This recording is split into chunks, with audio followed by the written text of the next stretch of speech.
On vit quand même dans une drôle d'époque où ce que plus que jamais, on dirait que tout le monde cherche une recette, un hack, une méthode pour perdre du poids, pour réussir en business, pour devenir riche avec la crypto, la bourse, l'immobilier. Je suis certain que vous voyez ça passer aussi sur les internets.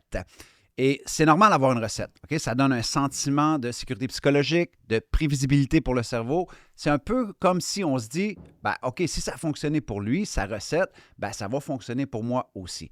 Mais soyons honnêtes une seconde. Si seulement le fait d'appliquer des recettes marchait vraiment, je pense qu'on aurait tout un six-pack, une business qui exploserait et des finances à faire rêver ou du moins peut-être faire envier notre voisin. OK? Aujourd'hui, je vais vous partager 3 grands freins, souvent invisibles, qui empêchent les humains d'exécuter une recette avec succès. Et je vous le dis tout de suite, là, en toute honnêteté, j'ai appris ces 3 freins-là à la dure à travers mes 25 ans en affaires, à livrer un peu plus de 3500 conférences partout à travers le monde, à passer de sédentaire pendant plusieurs années, OK, disons que mes recettes ne marchaient pas pantoute, OK, à Ironman et à avoir eu le privilège de coacher depuis un peu plus de 2 décennies déjà, des entrepreneurs qui portent des missions absolument exceptionnelles. Donc, pourquoi je vous dis ça? C'est parce que des recettes, j'en ai vu, OK? Et pour chacun des freins que je vais vous partager aujourd'hui, que je vais vous présenter, évidemment, je vais aussi essayer de vous partager une piste de réflexion pour chacun afin que vous puissiez éviter de tomber dans le piège des acheteurs de recettes qui ne feront jamais absolument rien avec ce qu'ils achètent. On ne veut pas que ça arrive. Mais first, il faut juste garder en tête que les modèles, les recettes, les plans, ça existe depuis toujours. OK? Nos grands-mères avaient leur livre de recettes qui se passait de génération en génération. Arnold Schwarzenegger, à l'époque, OK, il y avait ses plans d'entraînement et ça existe encore partout. Si vous ouvrez les médias sociaux, vous allez voir ça sur votre fil d'actualité un peu partout. Et Warren Buffett publie ses principes financiers depuis plus de 50 ans. Donc, c'est rien de nouveau. Aujourd'hui, on les appelle des frameworks, des tunnels de vente, des systèmes d'acquisition, puis on emballe ça dans de l'intelligence artificielle, toute chose, et ça a l'air plus sophistiqué, mais au fond, c'est des recettes.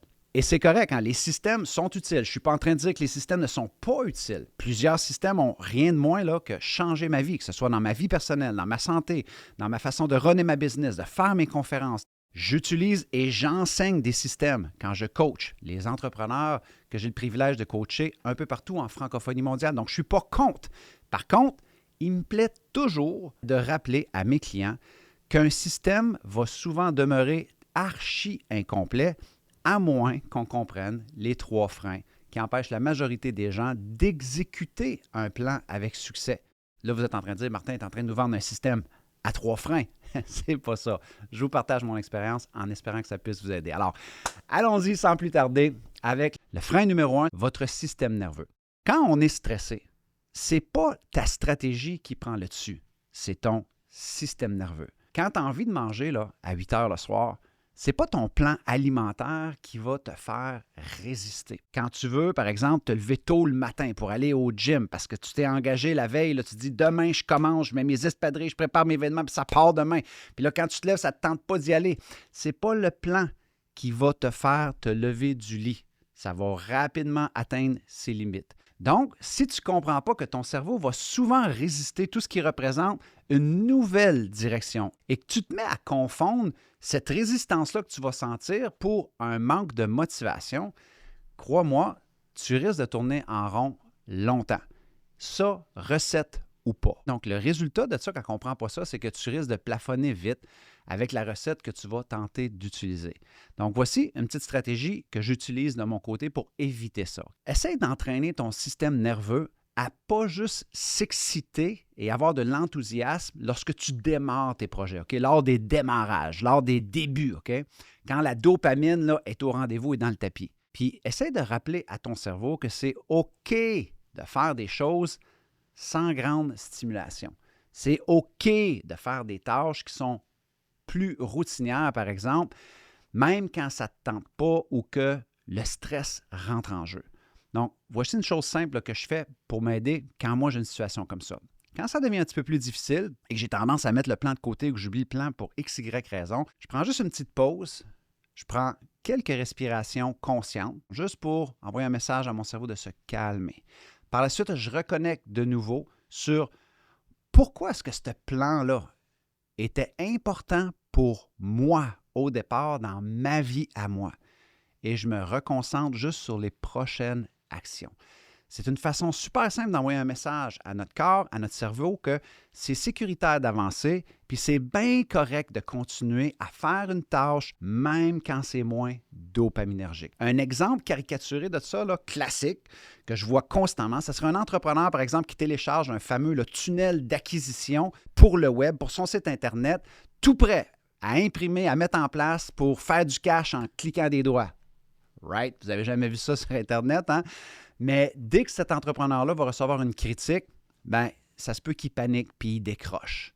Ou dès que ça va moins l'exciter puis il va avoir un petit peu de résistance, bien, il va abandonner. Le problème, c'est que pas le tunnel que le gars a acheté ou qu'il a téléchargé, c'est sa capacité de régulation et de continuer même quand ça devient difficile. Frein numéro 2, le frein des compétences incarnées, ce que j'appelle la fameuse répétition ou faire les reps. Avoir une recette, c'est une chose. Mais l'appliquer avec excellence, c'est une autre chose. Un chef étoilé peut te donner sa recette, il n'y a pas de problème. Mais la première fois, tu risques peut-être de brûler le plat. Tu risques peut-être de ne pas être capable de la répéter comme que lui est capable de la faire ou que ça goûte comme lui, ça goûte. Pourquoi? Parce que l'exécution demande des répétitions. Et après une répétition, c'est pas encore incarné. Tu n'as pas assez fait de reps. Je dis toujours à mes clients, on vit dans une société, ironiquement, où les gens sont prêts à faire 1000 choses une fois, alors que c'est souvent dans la compétence d'apprendre à faire une chose 1000 fois, c'est ça qui mène au succès.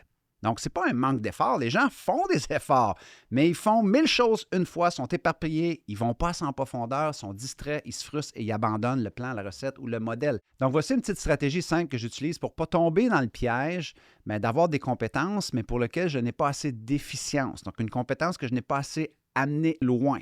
Je choisis une compétence clé que je sais qui va me rapporter, va être bonne pour ma business, va être bonne pour ma santé, peu importe, et j'essaie de la répéter avec un feedback loop pour m'améliorer, prendre du feedback à l'extérieur, mais juste que ça devienne le plus fluide possible, hein? Ce qu'on appelle précognitif. C'est un peu comme devenu comme une seconde nature. Donc, mon point ici, c'est allez-y une compétence à la fois et donnez-vous de la profondeur dans l'acquisition de cette compétence-là. Ça va vous rendre plus efficient.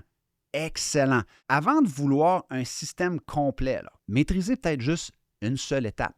Comme si votre vie en dépendait, ou comme mes enfants aiment de dire, comme s'il n'y avait pas de lendemain. Puis ça, ça va vous mener beaucoup plus loin que de toujours chasser les nouveaux gadgets qui promettent la nouvelle méthode et tomber dans l'enfer de faire 1000 choses une fois, qui est super contre-productif, je vous le promets. Troisième frein, le frein émotionnel et identitaire.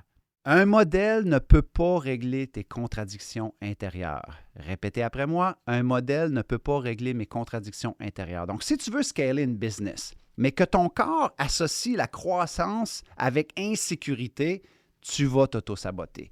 Si tu veux faire plus d'argent, mais que ton mindset, conscient ou inconscient, est que l'argent est mauvais et que ça va te faire perdre des amis, tu vas t'auto-saboter. Si tu veux être, par exemple, visible sur les internets, mais que ton identité cherche constamment encore l'approbation et la validation des autres, tu vas t'écraser à la première critique d'un guerrier du clavier. Vous comprenez le concept? Voici ma petite suggestion pour éviter ce piège-là. Investissez à l'occasion un peu de temps sur votre cohérence interne. Par exemple, posez-vous la question suivante. Est-ce que le succès que je poursuis me semble sécuritaire, en alignement, en cohérence avec ce que je crois et ce que je veux vivre? Ou est-ce que je devrais plutôt travailler graduellement sur devenir la personne qui peut s'aligner avec ce genre de succès-là? Si la réponse est non, je vous suggère de peut-être juste commencer à élargir votre zone de sécurité par palier. Allez-y progressivement. J'ai des clients qui me disent souvent, Martin, je veux faire cette année 1 million ou 2 millions, je veux tripler mon chiffre d'affaires. Mais dès qu'ils font face à un problème de 1000 $, ils paniquent totalement, ils n'en dorment plus. Dans des cas comme ça, pensez-y un instant. Il serait-tu pas mieux de peut-être juste commencer à apprendre à gérer un problème de 1000 $ au niveau émotionnel, cohérence, alignement, avant de vouloir essayer de faire 1 million et d'avoir à gérer des problèmes de 10 000, 20 000, 30 000, 40 000 $? Il y a incohérence. Ça va être difficile de se rendre là. La bonne nouvelle, c'est que si vous y allez à votre rythme, chaque étape que vous allez faire pour progresser et vous exposer étape par étape, ça va recabler un peu votre système nerveux et votre identité pour tolérer encore plus en cours de route. Et ça, peu importe le plan que vous avez ou les ambitions que vous voulez atteindre. Bottom line is this, guys. Les plans, les méthodes ou les recettes ne vont pas vous donner la tolérance au rejet, ne vont pas bâtir votre confiance, paieront pas les factures quand un client va annuler un service ou un produit. La vraie victoire se gagne souvent dans la meilleure gestion de ces 3 freins-là que je viens de vous partager, que beaucoup trop de personnes qui achètent des recettes et des plans sont justement pas prêts à faire, mais la bonne nouvelle, c'est que ça se développe avec le temps. All right? Alors, that's it pour aujourd'hui, les amis. Je suis curieux de vous lire. Dites-moi dans les commentaires, quelle stratégie est-ce que vous mettez en place pour augmenter vos chances de réussite quand vous mettez en place un fameux système, un plan ou une recette? Alors, d'ici à notre prochaine communication, soyez reconnaissante, célébrez la magie d'aujourd'hui et merci de tout cœur de faire partie de ces gens-là qui ont le courage de vouloir bâtir un monde meilleur.